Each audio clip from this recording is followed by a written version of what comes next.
Welcome students, question number 15 देखते हैं। इसमें कंडीशन क्या है, जब सभी साझेदार दिवालिया हो जाए, मतलब कोई भी पार्टनर सक्षम नहीं है, सभी क्या हो चुका है, बैंकरप्ट, इट मीन्स दिवालिया हो चुका है। ठीक है, आइए सबसे पहले हम बनाते हैं realisation account.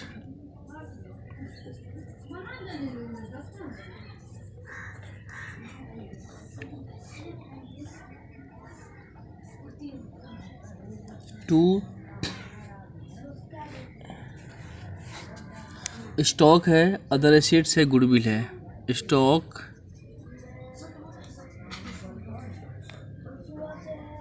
Other assets and goodwill. 60, 1,09,000, 30,000, ये है 60,000, 1,09,000 और ये 30,000। बाय बैंक कर दो।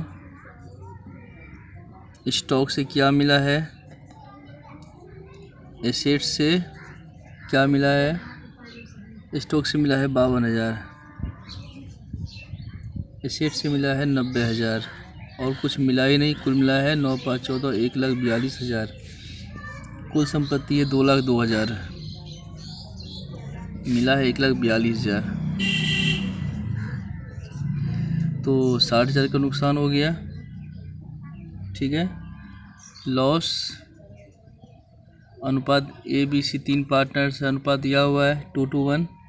ये 5 से 12, 65 बढ़ना, ये हो जाएगा 2:1 को बांटेगा तो 24,000, 24,000 और ये 12, 65, 12,000। ठीक है, आइए दिवालिया हो चुका है ऑल पार्टनर्स। तो आप पहले किसी एक का बनाइए। चलिए, ए कैपिटल अकाउंट। ए की पूंजी दी हुई है 30,000। बाय बैलेंस BD कितना, 30,000 और लॉस हुआ है तो 2 रियलाइजेशन कितना, 24,000 का लॉस हो गया और तो कुछ है नहीं। अब आप इसको ऐसे समझिए कि आपका नाम ये है, आपकी पूंजी है 30,000 और आपको हानि हुआ है 24,000। तो नियम के हिसाब से आपको 6,000 रुपया मिलना चाहिए, लेकिन सभी पार्टनर्स दिवालिया हो गया है तो कौन देगा आपको 6,000 रुपया कौन देगा लाके, कोई दे ही नहीं सकता है। तो इसका मतलब है कि डिफिशियंसी हो गया 6,000। डिफिशियंसी का हिंदी कमी होता है, DFICIENCY, डिफिशियंसी। कितना कमी हो गया, 6,000। इसके साथ ही आपका अकाउंट लॉक हमेशा के लिए। ठीक है ना, मतलब जो भी घट रहा है ना वो डिफिशियंसी कहलाएगा।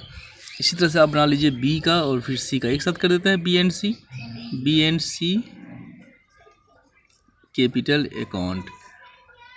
देखते हैं B की पूंजी कितनी कितनी है। B एंड C, ये B है, ये C है। B का बाय बैलेंस BD 20,000 है। C का जो है संपत्ति वाले भाग में है तो टू बैलेंस BD 20,000। हानि हुआ है तो 2 रियलाइजेशन अकाउंट 24,000, इसको कितना 12,000। ठीक है, तो B का जो है ना माइनस में है 24,000, इसका है 32,000, 24,000 और ये 32,000। नियम के हिसाब से B को 4,000 रुपया घर से लाना चाहिए, लेकिन वो नहीं ला पाएगा क्योंकि वो भी दिवालिया हो चुका है। तो ये भी अमाउंट कहलाएगा डिफिशियंसी। और C का डिफिशियंसी कितना हो गया, 32,000 हो गया। ठीक है ना, आइए लास्ट में आपको एक और भी है, वो है लेनदार। लेनदार को भी पेमेंट करना पड़ेगा आपको। उससे पहले बैंक लोन है, bank loan account. Bank loan दिया हुआ है क्वेश्चन में,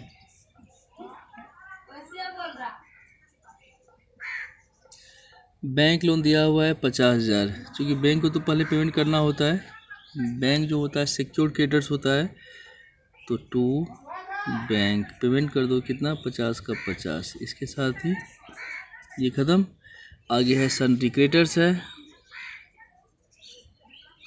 सन्ड्री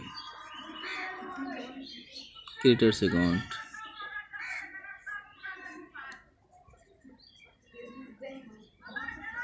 बाय बैलेंस BD लेनदार कितना है, 1,20,000 है।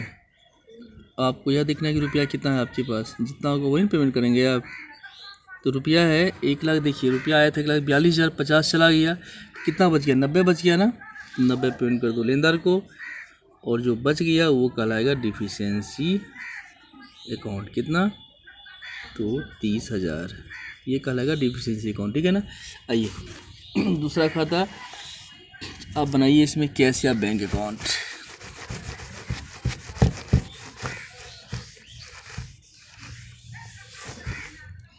कैश या बैंक अकाउंट, ठीक है। देखते हैं इसमें कैश के बारे में कुछ दिया हुआ है या फिर नहीं दिया हुआ है।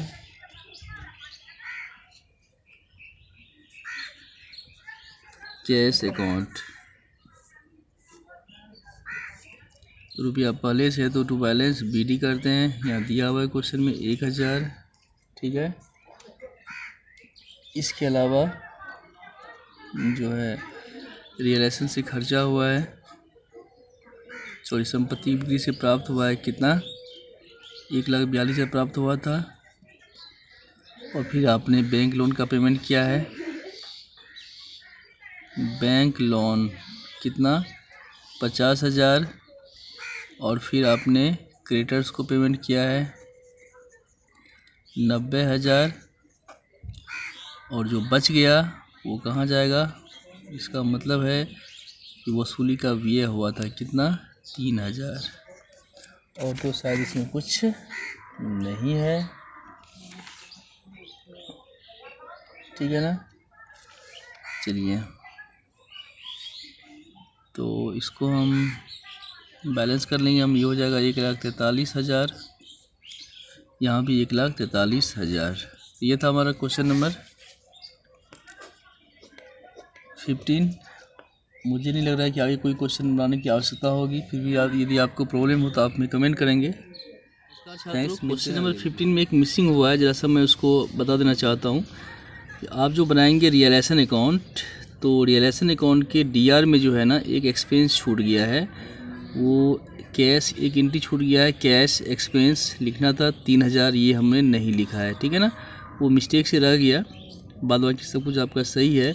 इस करेक्शन को आप लोग सही कर लेंगे, ठीक है ना। उम्मीद करते हैं कि आप लोग जो है इसको वेरीफाई करके हमें दोबारा कॉल या कमेंट करेंगे। थैंक्स।